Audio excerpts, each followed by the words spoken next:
Breaking news mga kababayan, nako po. Ito na ang pasabog ngayong araw na ito. Boyeng Rimulya, nagisa sa sariling mantika. Mga kababayan, dito, lagi daw nagtatawagan si Martin Romualdez at si Boyeng Rimulya dahil magkaprat ito sa fraternity at binati pa ito nung kanyang kaarawan. Nako po mga kababayan, totoo ba na pinagtatakpan ni Boyeng Rimulya ang kanyang kaprat na kabrad? Nako po, di ba si Boyeng Rimulya din at yung kanyang kapatid at marami pang kabilang sa 51 na opisyal ng gobyerno ay nadadawit sa trilyones na pagnanakaw. Ito po yung mga lumabas mga kababayan. Kasama si Tito Soto, Ping Lacson, Rapi Tulfo, at marami pang iba mga kababayan na kasangkot. Dito, mukhang inilaglag na sino ito? Si Martin Romualdez. Mukhang kakasuhan na. Nilaglag na ni Bongbong Marcos. Kasi nga, Saldico at Martin Romualdez ay papakasuhan na ng plunder.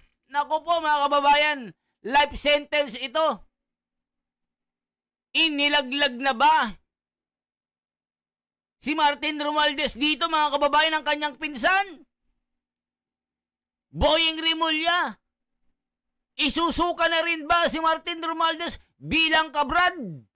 Nako po mga kababayan, nagkakalaliman na ang mga nangyayari. Dito po, magigisa po si Boyeng Rimulya dito. Magugulat po kayo. Eto na po mga kababayan. Nako po, paano kaya sasagutin ni Boyeng ito? Will you be ready to file a case against Martin? We've been studying the Martin Romualdez case for the past 40 days since we came into office. Let me tell you, Martin is a fraternity brother. Yes. He entered the fraternity when I was the illustrious fellow. So we have a naturally close relationship. We worked together in Congress. I answered his call once because we respect each other. He talked to me. That was before I assumed office, but after I was appointed. And after that, I didn't talk to him anymore because I have to think clearly about these cases. I posited an idea that that the evidence is slow in coming because Martin, knowing him, never talks about money to anybody. That's his way of doing business, especially politics. He never talks about the money. But from all that we see right now, it appears that flood control became a currency, a political currency of sorts. How this be treated as a criminal matter is another matter. It's another issue. So we have to go and look at the evidence that will pinpoint a specific violation of law and a specific culpability. But there are other angles that we're looking at that I cannot reveal right now. I've discussed even this morning with my people. I've discussed with certain politicians from the House who are not with him. And I just gave them an idea of what.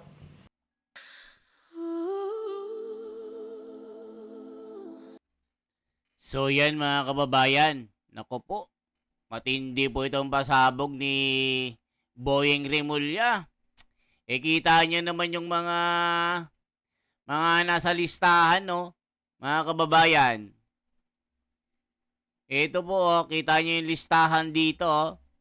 Ito yung mga pinasabog po sa social media, ayan, no? Kita niyo po. May Sandro Marcos, Martin Romualdez, Yeda Marie Romualdez, Julian Romualdez, Saldico, Boyeng at John Vic Rimulya, Lucas Bersamin, Claire Castro, Risa Ontiveros, Tito Soto, Ping Lacson, Loren Legarda, Rapi Tulfo, Jerbil Luistro, JJ Suarez, Dong Gonzales, Rods Rodriguez, Rods Gutierrez, Jude Asidre, Edwin Gadjola, Benny Abante, Terry Ridon, Ace Barbers, Dan Fernandez, Sia, Alonto Adyong, Paulo Orteza. Ito po mga kababayan, yung pinasabog po sa social media. Ipakita ko lang sa inyo. Ito po, oh, ayan no, mga kababayan. Ayan no. Nakita nyo po ito. Ayan, kikita nyo po ito. Ayan no. Ayan mga kababayan no, kita nyo po. Ayan no.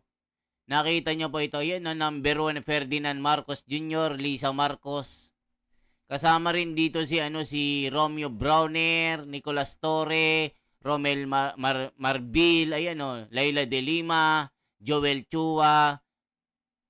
Ang dami mga kababayan, Akbayan Party List, Percy Sendanya, Kabataan, Rene Co, Teachers, Antonio. Ayan mga kababayan, nandito rin si si Rapi Tulfo Makikita po natin dito sa listahan. Ayun, Rafi Tulfo. Ayan no, mga kababayan.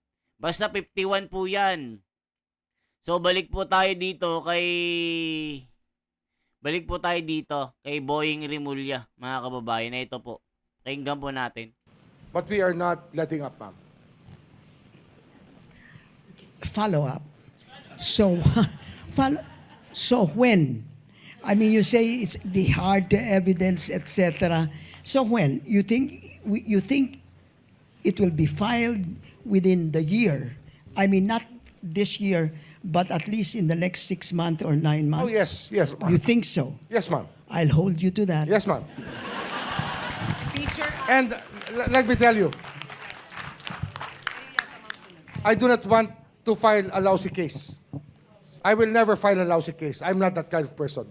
I want things to be done properly. I want it to be documented. I want it to be solid. And I want to look the justices in the eye that if you miss out on this case, it's your problem, not mine. Because that's the way it should be. That's why the conversations with the judiciary have been very frank. I've actually been speaking to the only, I think he's the only UP graduate in the Supreme Court. He was my classmate, Marvick Lonen. I've been speaking with him together with the Chief Justice. And we've spoken about that. That's why there's already an RTC, special RTC courts, that jurisdiction may no longer be like a ping-pong game. So that's already done. It's a done deal. And Sandigan Bayan has been tasked to finish trials and not have delays in the process. I think that we're gaining good ground with regards to the judiciary. The thing that we're looking at in the next few months, ma'am, is that with the number of cases we'll be filing, there may not be enough divisions in the Sandigan Bayan. There are 7 divisions now, and they're not very active because there were no cases filed, or very few cases filed, in the last 6 years. In fact, in the last 40 days, I think they only raffled off 4 cases. 4 cases, 5 cases, in 40 days, 7 divisions. That's a bit alarming. But we expect this to be a very different picture in the next 6 months. O mga kababayan, naniniwala ba kayo kay Boying Rimulya na kaya niyang ipakulong si Romualdez within 6 months?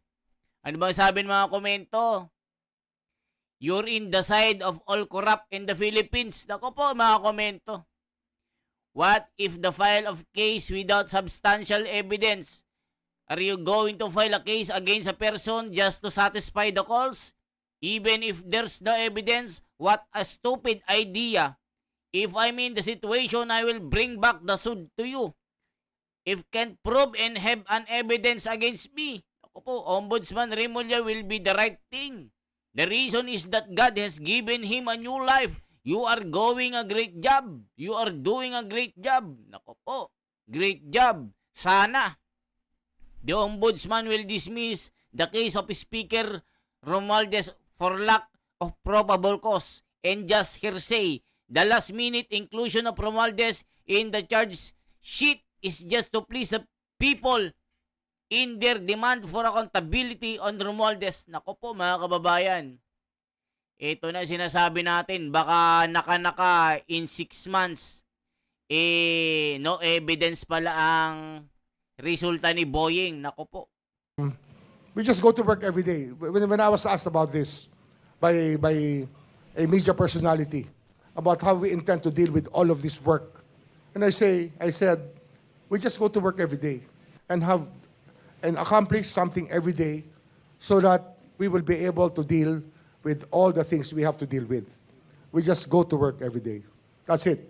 We cannot make promises, but we accomplish something every day, and every day should be a victory. That's how we look at it. Thank you, Ombudsman. And finally, we have a question from our professor, Attorney Sibal Polido. Good afternoon, Ombudsman. Let me thank you for coming to this colloquium. We are very honored to have you here. But jumping off from the question of Professor Monsod and the statement a while ago of our dean that there has been no criminal accountability in the past, my question to you, sir, and you've already said that you did not file a case which is lousy, which will not withstand judicial scrutiny. My question, sir, is, do you expect a conviction within your term on the case that you filed? Oh, yes, yes. I see people pleading guilty. I see people pleading guilty. I see that happening. I see people who will be returning money and pleading guilty. You know, maybe less jail time, but at least it's resolved. Because if you ask us to fight every case in the same way and limit our options, then we may run out of time and not accomplish anything in the next 7 years. We cannot handle a deluge of cases. We will have to hire, actually, we're trying to hire new lawyers. And UP College of Law has very few applicants from the UP College of Law. I'm here also because of that. I want more UP lawyers. Of the 90 who have applied, I think 7 are UP. 7 or less than 10. And there are 40 Ateneo graduates applying. And they're good, huh? They're very good lawyers. They're very good lawyers. That's why, taas yun naman yung bandera ng swela natin. Yeah. Diba? Apply kayo, mag-apply naman kayo, or at least tell our fellow UP graduates to apply and help the country win this war. Diba? This is a war. It's not just one battle. It's a war. Okay? Oh, sige. Thank you very much. Thank you very much. Sir, so tinawagan pala kayo ni Speaker Romualdez dati. Dati pa, before I assumed office. Ano sir, if you could reveal some of your conversation? Well, he was trying to explain his side, that he had no hand in many things. But that's all I can remember. I don't really remember the specifics. Of course, he was trying to make a case, his case, that had nothing to do with anything. I mean, we just listen. Anong sagot? Wala, just, diba? We just follow the evidence. That's it. Alam na niya yun, sir. Sinabi. Alam niya na yun. Oo. At so far, sir, kamusta po yung evidence? We're building up something. Sir, si President Marcos, sabi po kasi, kayo daw po ba ay naniniwala na doon sa mga sinasabi na wala daw talagang kinalaman si Presidente o iniimbestigahan pa rin po siya? Whoa, it's me, Gaudet. Ayan yung tanong mga kababayan, si PBBM ba ay walang kinalaman dito? Mga kababayan, anong masasabi nyo dito? Siya ba ay maabsuelto dito? Naku po, mga kababayan. Ito ba ay under the table na naman? Parang Lacson na una pa lang sinabi na walang kinalaman si BBM dyan, wag nyo nang wag nyo nang pakialaman. Ako na ang nag-imbestiga dyan. Alam ko na yan. Naku po, kasama rin ito sa mga binulgar ni Napoles Tour, mga kababayan, na nakihati sa isang trilyon. Naku po, Ping Lacson, Tito Soto, Rapi Tulfo, Browner, Gibo. Yan yung mga lumabas mga kababayan na hindi natin alam kung totoo yung mga balitang yan. Pero sabi nga nila kung may usok, may apoy po. Nako po, tindi nito. Tindi ang mga sindikato talaga. Evidence will take you where it will take you. It's hard to make a comment unless the evidence is there. But the investigation will always lead to somewhere that, to some people who will be culpable. And we don't know where it will lead us right now. Ano pa lang yan eh. The revelations are fresh and we're checking on everything. Kahit sino pa po ito. Eh wala naman tayong magagawa eh. Kasi nandiyan na yan eh. Evidence na yan eh. Tsaka we're trying to be as transparent as we can be. Kasi nga, ano na to, this is already an issue close to the hearts of Filipinos. Hindi ko naman kinuha yung opisina to para magtakip para kahit kanino. I didn't get this office for that. So suffice it to say, sir, sa ngayon, wala pang ebidensya na posibleng humantong sa Malacanang kay Presidente.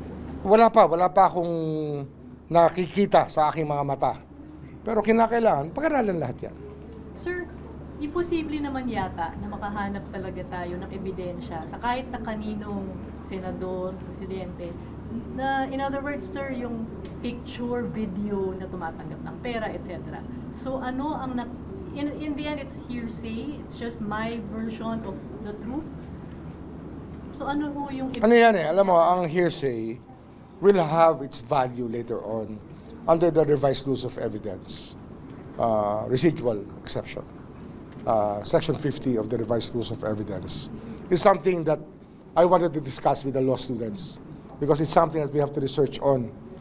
It's something that has to be tried in the future because when you're talking about a criminal conspiracy, you're talking about a crime committed by many people in consonance with each other or by a criminal organization, it's very hard to get direct evidence.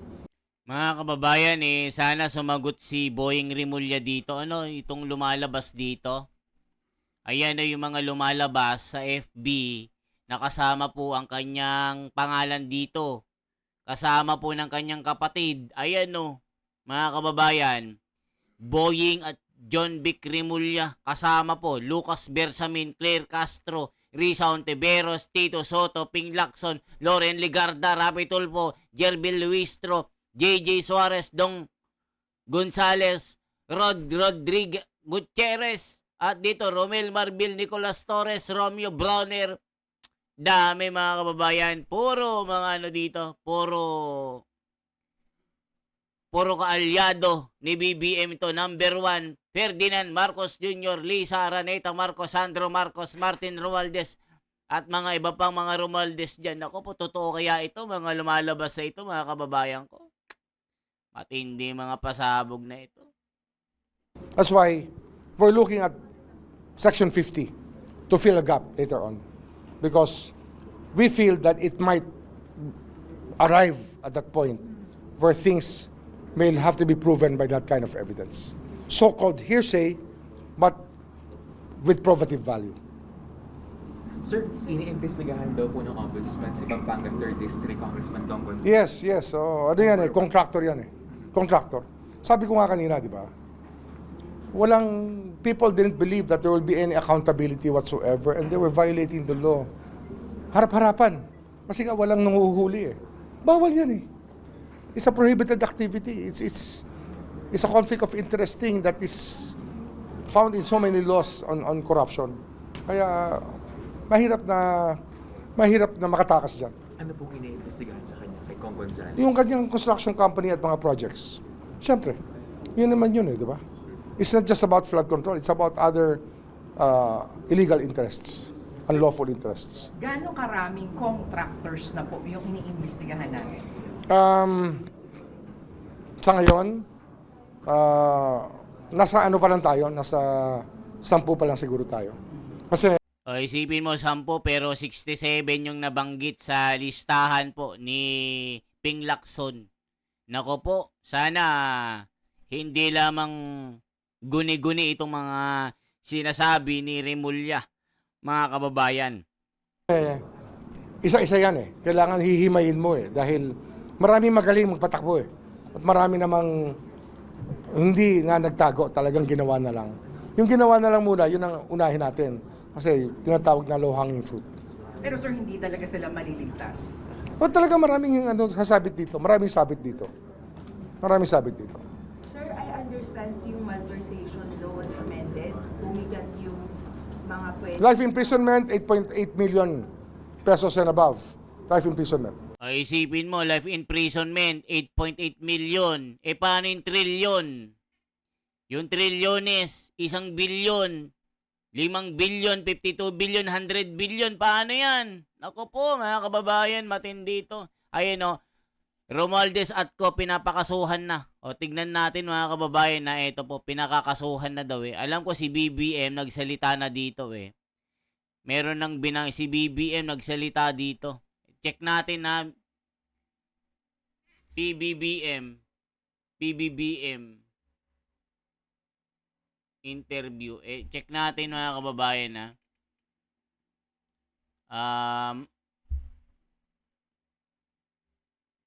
pakakasuhan si Martin Romualdez. Check natin mga kababayan na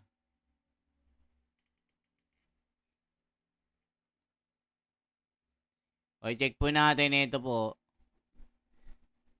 Sabi niyo nung nakaraan 8 days ago, Speaker Martin Romualdez hindi kasama sa listahan ni PBBM. Tignan nyo. Ito po si PBBM. Back to the channel. Ito po si BBM. May babanggitin dito mga kababayan. I-check po natin. Babanggitin niya po. Ito po mga kababayan. Check po natin ha. Anuin natin ito. Ito po si BBM, mukhang inilaglag na si Martin Romualdez dito. Ito po. Posible raw kasuhan sina dating Congressman Zaldico at dating House Speaker Martin Romualdez ayon mismo kay Pangulong Bongbong Marcos. Sa video na nilabas ni PBBM ngayong umaga, siniguro niyang lahat ng impormasyong nakukuha ng DPWH at Independent Commission for Infrastructure or ICI ay binibigay sa ombudsman. Kasama raw dyan ang impormasyon tungkol kina Ko at Romualdez. Sabi rin ni Pangulong Marcos kung may makitang ebidensya, sasampahan daw sila ng kaso. Ngayong araw nakatakdang magsumite ang DPWH ng ebidensya sa ombudsman laban kay Romualdez. Ito ay tungkol sa mga impormasyon ng dating Speaker Martin Romualdez at saka ni Zaldico. Pag nakita lahat ng ebidensya, baka mag-file ng kaso ng blunder o anti-graft o indirect bribery. Malakas naman ang loob natin na yung ombudsman, ang ginagawa lamang ay sumusunod sa ebidensya. At kung saan tayo dinadala ng ebidensya, doon pupunta ang ating investigasyon. Mga kapatid, Angela Lagunsad Castro po para sa So yan mga kababayan, ako po ano kaya ang magiging kapalaran ni Martin Romualdez ni PBBM na ngayon ay talagang nadadawit at talagang nakakaladkad sa issue na ito. Lalong-lalo na dito sa pasabog ni Manang Amy Marcos na si BBM ay may bisyo na pulburon. Nako po mga kababayan, yan po ang mga pasabog. Paano yung mga lumabas mga kababayan na mga pasabog dito? Ito po, anuin lang natin, meron dito Ito po mga kababayan, no? Ito po. Ito, sabi po fake news daw. Itong lumabas na 51. Ito mga kababayan, no? Ayan, may lumabas na fake news daw ito. Ayan, no? 51 na mga listahan dito na opisyal po ng gobyerno. Nangunguna si BBM dyan. Kasama dito si Gibo Teodoro, Browner, Ping Lacson, Rapi Tulfo, Tito Soto. Ayan, nandyan yung mga pangunahin dyan, yung mga humahawak po sa AFP, saka sa Blue Ribbon po, at Senate President. Mga kababayan, ano masasabi nyo dito? Pero sabi dito, fake news daw. di natin alam kung totoo ito. Kasi sabi nila pag may usok, may apoy daw sa ilalim, mga kababayan. Anong masasabi nyo dito? Anong masasabi nyo sa mga pasabog na ito, mga kababayan? Ang tindi May Rapi Tulfo, Loren Ligarda, Tito Soto, Gibo Teodoro, Romel Marbil, Nicolas Torre, Romeo Browner. Nako po, mga kababayan, antitindi mga opisyal. The highest rank in PNP and the AFP, nagsanib-sanib sa korupsyon, di umano allegedly, mga kababayan. Sabi, Montulfo, binabantayan ng taong bayan ang sinumusunod ng mga mastermind ng mga kawatan sa trilyon piso ng pera ng taong bayan. Nako po. Kaya yan lamang po ang ating bahagi. Isang like, isang share po, at isang subscribe. Mga kababayan, mabuhay. Isang like, isang share. Hindi tayo titigil, mga kababayan. Isa po tayo sa mga magsisiwalat ng mga balita. Tutulungan po natin ang katwiran para mailabas ang katotohanan. Tulungan natin si Senator Marcoleta para mailabas talaga ang tunay kung sino talaga ang tunay na kawatan. Sino ang mga big time, sino ang mga malalaking buhaya dito. Mga kababayan ko, ako si The Wonders Philippines. Salamat po. Transparency for a better democracy. Mga kababayan, mabuhay.